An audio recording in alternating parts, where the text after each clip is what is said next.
What up, you little goobers? And today we are going to do a meta report. We're moving into week 2, and the meta really does feel like it's been solidifying. Basically, a lot of the stuff I talked about last week on the meta reports are, really solidifying now. Some things are a little bit different, but for the most part, meta is pretty solved. I think maybe some things will change this week. Maybe we'll get a B patch. I'm not sure. They don't want to do a B patch, so we'll see what happens. I'm sure Mordog will have some thoughts coming up soon. But let's just get into it. So I have this sorted by Emerald Plus, which is like Grandmaster Plus right now. It's actually like High Grandmaster Plus on average, at least in North American server. And then I have it sorted by average placement. So let's just get into this. And before we get into this, let me just kind of talk about the meta as a whole. What you're going to be seeing here, you're going to notice a big trend. The big trend is the comps that are performing well are 2 3-cost comps, which are any type of Jazz reroll comp, and country reroll. Those are super consistent. So that's why we'll see them very high with a very high pick rate, still performing very well. And legendary comps. The meta is pretty solidified around that. If you're playing a 4-cost comp, you usually cannot first place on this patch. Might do a separate video about that and talk more about my play style and how I'm navigating around that. But essentially every game you should be looking to play legendaries. Like you want to have a game plan to get to legendaries. And again, I'm going to do a separate video that's more in depth. I need to collect my thoughts a little bit better on my play style and how I get to those legendary comps and how I play aggressive, but I'll do a little bit of short versions video a little bit. So every game you should be looking to play legendaries and have a game plan to get there. That doesn't mean I'm going fast 9. You can't just go fast 9.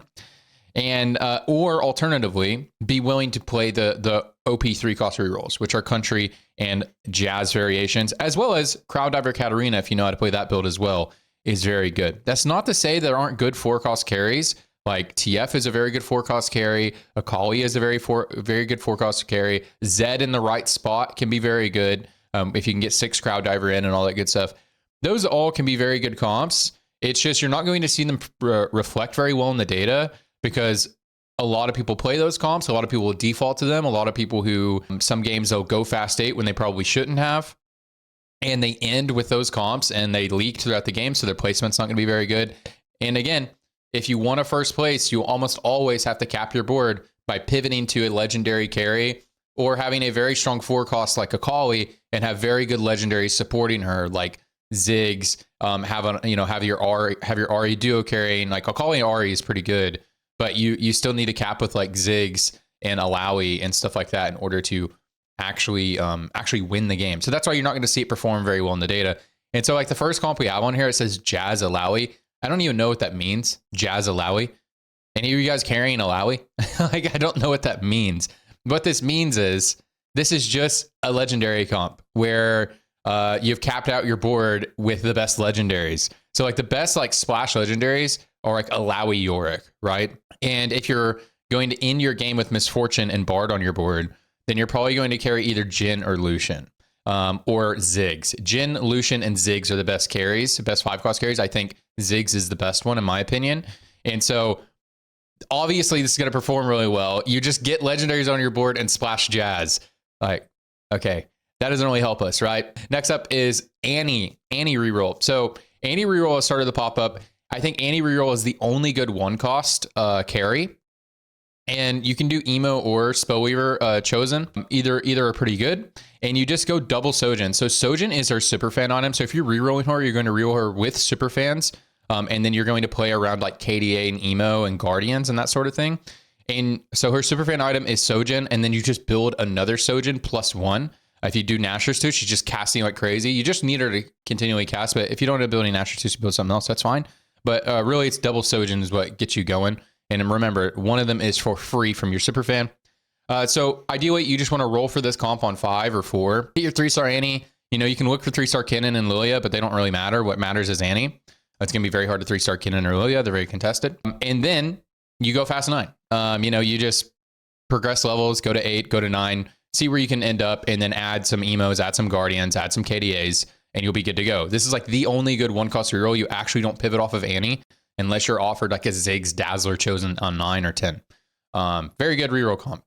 The other 1-cost rerolls that are okay, like Corki reroll and Jinx reroll are okay, but you need to have like the nuts. Like if you actually want to play that, you need to be really far ahead. Yesterday, I played a Corki reroll game because I was like, you know, I'll try it out. It's because we started out with component anvils, and I had started the game with 6 Corkis. I had the chosen one and 3 Corkis on my bench by the time I was on 2-1. So I was like, okay, I'll play this, and I hit my Corki pretty fast. And I ended up going third that game. I ended up going fast 9, and I got my legendary board up and going, but it wasn't strong enough. Like I should have pivoted off of Corki, even though I had 10 8-bit stacks, great items. I had Twin Terror, and I probably still should have sold my Corki and pivoted to Jin or something like that. But anyways, so I think you can play those comps if you have the nuts, but other than that, it's really just Spellweaver Annie. Country reroll and Jazz reroll are really the premier 3-cost reroll comps. And if you guys want to play this, you just need to learn the optimization. Generally, whenever you play Country, you want to itemize Samira first with like, she's very good with Last Whisper, GS, IE. She's good with Deathblade. She's good with Rageblade. She stacks up Rageblade very, very, very, very, very, very, very fast. If you can have some healing augments, that is great, because I tried Gunblade on her one time and it did not feel super great. Like you'd think Gunblade would be pretty good, but she just doesn't have enough damage to get through the front line. So that's pretty good. And then itemize Urgot with more of the tankier style AD items, or like QSS, Titans, BT, Sterex. Comboed with Samira, that's enough damage for him, because he like kind of functions sort of like a tank and a DPS. You'll get to late in the fights, and Urgot is just a beast, and while your Samira is still chewing them down. So the core of this comp is just really good because you get to play all of the best 3 costs. Amumu, Samira, Urgot, and Vex are like the best 3 costs. They just, Samira and Urgot fuck, and then Vex and Amumu have so much good utility. And then additionally, Set is also a very good 3-star, or a very good 3 cost. And then you get to roll for a lot of 3-stars, so you thin the pool out. So as long as you're not contested for Samira and Urgot, it's very likely you're going to hit, because you get to thin the pool out for all of these dudes. Everyone and their mother is playing Echo and Nico, so a lot of the 3 costs are thinned out. And then there's going to be a Jazz reroll player. So it's so likely you're going to hit if you're the only Country player. So a common strategy right now, and again, I'll probably talk about this in my other video. I don't play Country reroll. It's not really my comp rotation. I don't really like playing 3-cost reroll very much, because I just think it makes me bad at the game right now, because I was playing a lot of Jazz reroll, and I was going first every game, and then I was going 8th the games I wasn't playing it. So I just kind of stopped playing reroll so I could learn how to play the game better on the current patch, which is, again, I'll talk about that more in another video. My aggressive play style that's been netting me top 4s pretty much every game. I want to test a little bit more, but it's what a lot of players are doing as well, the way they're playing. But I'll talk more about that later. But yeah, if you're willing to play these 3-cost rerolls, like if you slam AD items and you're willing to flex MF Country, rolling on stage 3 can net you some good results. If you know how to play both of these builds, you recognize you're not contested, you get Samira chosen or Urgot chosen, or you just hit a Samira 2-star on your level 6 roll down, and then you push into that, see that you're not really contested, roll for your new headliner, get Samira or Urgot ideally. If you get an early Set, it's actually okay too. Because Set is just a beast, and his headliner effect is very good. He stacks permanent HP. You know, you get Vexecutioner chosen and still play this, and then your comp looks a little bit different, like splash in Akali, maybe don't dip too heavy into Country and that sort of thing. But anyways, if you're willing to play around one of these 3-cost AD reroll comps, you just build the Last Whisper, build some solid AD items, and then you roll for the comp. See, I don't really like this playstyle because, again, I think it makes me bad at the game. Like, just personally, I think it makes me worse at the game. And then 2, I like to build Spear of Sojin. I like to play really aggressive with my items. And sometimes I just don't build the items that will support these boards. So there's that. So I think that playstyle is really good. Additionally, if you build AP items and you want to do this level 3 level 6 roll down, I think it's a really good playstyle, like to net you a lot of LP. If you know how to play Crowd Diver reroll, Jazz reroll, and Country reroll. If you know how to play all of those, I think that's awesome.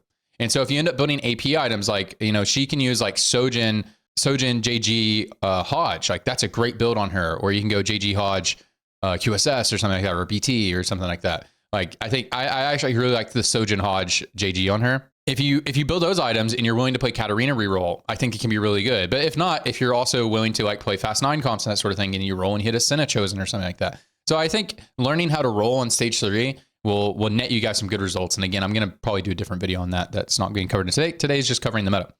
Here we have Bruiser Alawi. I don't know what this is. This is an Olaf Fast 9 reroll, I guess. I don't think this is very good. I don't think rerolling any other 1 cost other than Annie is very good, unless you're just giga high roll. I guess this is a scenario where you just giga high roll Olaf. I think this dude falls off a cliff by the time you get to stage 4. And I don't know how you get to Fast 9 with Olaf, honestly. but I could be wrong about that. Again, this is just another Spellweaver reroll Annie, and then you went into duo carrying Annie and Ari. This is just kind of like a cheaper version of the build where you don't cap out with legendaries. Disco Twisted Fate. So this is not performing well in the stats, but Disco TF is very good. It's just if you sort TF is fine. Like he's a good carry. If you look at his stats, like it's really good. But then if you actually sort by not having Ziggs on the board, he goes to like a 5.5. So that's why you'll see the stats not super great here. I have a friend who plays in high elo. He's been one tricking TF, and he's much higher LP than me right now. He's having a great time. He has a great top 4 rate. But it's because it's not actually TF. Don't get baited by TF. TF is very good. You know, you stabilize on level 8 with TF and Blitzcrank frontline, and maybe you just have like a Guardian Thresh chosen, something like that. Just big frontline. He needs a big frontline Disco active. But you have to hit Ziggs. You have to hit Ziggs. And so the way that you hit Ziggs, the way you consistently hit Ziggs is by playing aggressive earlier in the game. Like the meta is not right now. You can't just like leak all of stage 3, all of stage 4, and then hit a TF board with 30 HP and then expect a top 4 a lot. Maybe you can in lower elo, I'm not sure. But like you can't just hit a TF 2-star with a Blitz 2-star with 30 HP on 4-3 or 4-5 and be like, all right, I hit the board. That's not how it works. Like you got to actually find a way to hit Ziggs. And usually the way you hit Ziggs is not by like getting to the level 8 board. It's usually you're just healthy enough that whenever you stabilize on the level 8 board, you're like 80 HP, 4-5, something like that, that you can make it to 9 and actually roll for your Ziggs. And because you're just not going to be able to reliably win streak with low health on 4 cost comps. Like it's just not that good. You're going to lose to, if somebody hits the Samira 3, you're going to lose to them most likely, even with a beefed up TF board. If you don't have the Ziggs, you're probably going to lose to the Jazz board, especially if they have That's Jazz Baby. You'll probably lose to a Katarina reroll player if they hit. You're going to be very competitive with the other 4 cost players. Like if somebody hit a Kali Ari board, that board's very good. You know, you're going to have to compete with them. So it's just not reliable right now to go fast 8. I think you need to play a lot more aggressive. And again, I'll talk more about that in my video I'll do tomorrow on my playstyle and that sort of thing. Let's look at a couple more comps down here. We have Pentakill Karthus Akali. And so this is, it shows Mordekaiser 3-star. So I've actually been seeing this pop up a lot more in my games lately. If you roll mid game for a new chosen on level 6 or 7 and you hit a Mordekaiser, do not try to carry him. But Mordekaiser is not super contested. And as we already talked about, everyone and their mother is playing Nico and Echo. There's a country reroll player, there's a Jazz reroll player, and none of those comps use Mordekaiser. And people only use Mordekaiser as a budget frontliner. So if you hit Mordekaiser chosen and you hit a lot of Mordekaisers on your roll down, you can totally keep Sentinel or Pentakill Mordekaiser the whole game. And then you end up duo carrying Akali and Karthus. And if for whatever reason you have like loads of items, you can additionally carry Viego. But usually you don't try to carry Viego because his trait is not very good. Edgelord's not very good. He just dies. And you really just play him for the utility. You toss a Morello on him because he can hit like the whole board if they're clumped up, especially a lot of people playing KDA and Disco. He'll hit their whole team and he'll mark them to where they're taking increased damage, and then Akali and Karthus will clean up. But Mordekaiser 3 is a beast, and Sentinel frontline is really easy to play around, especially with Superfans. So you can build a very budget frontline. His Superfan item is not Protector's Vow, the other one, Crown Guard. Crown Guard, and then if you do Crown Guard comboed with Steadfast Heart, comboed with any other item, very, very, very good tank. And so you can look for him 3-star. He's pretty easy to hit, actually. So do not sleep on Mordekaiser chosen and then just push into these. You actually don't have to sell him. I've been seeing a lot of people use this. Now, don't sit on 7 and just slow roll for Mordekaiser.